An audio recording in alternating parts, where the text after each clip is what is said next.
In this video, I'm breaking down what to do when your contractor totally underestimates job costs tied to your insurance estimate, especially for those big home repairs that are stressful enough already. So, here's the deal.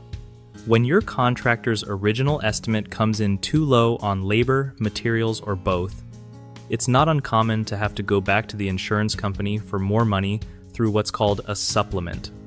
You got to keep in mind that insurance estimates can be pretty conservative, especially with big carriers known for lowballing stuff.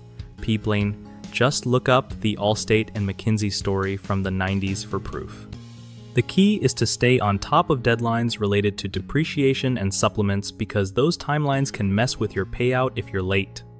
Make sure your contractor is organized and can back up those extra charges with solid paperwork, if they're good at this. Insurance usually approves legit costs without much drama.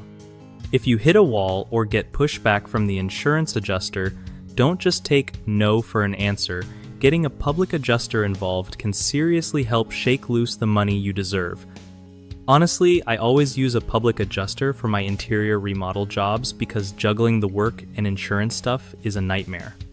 Also, if your contractor's paperwork skills aren't great, consider hiring an estimation service that specializes in insurance quotes.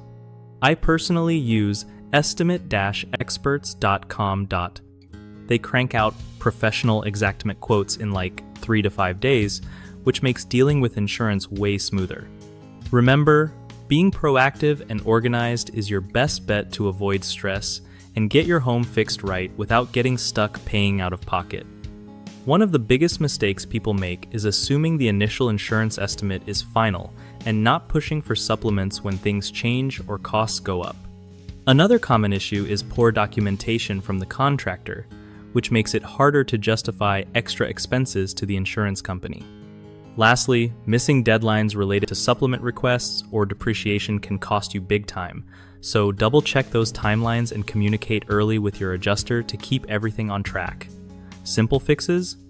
Keep your contractor accountable for detailed paperwork. Don't hesitate to reach out to your insurance adjuster with updates, and if needed, bring in a public adjuster who knows how to handle these situations professionally. BigHomeProjects.com is a solid resource if you're looking to connect with reliable local contractors who get it done right without hassle. Plus, they help contractors find homeowners needing help, making it a win-win for both sides when tackling those big repair projects or remodels.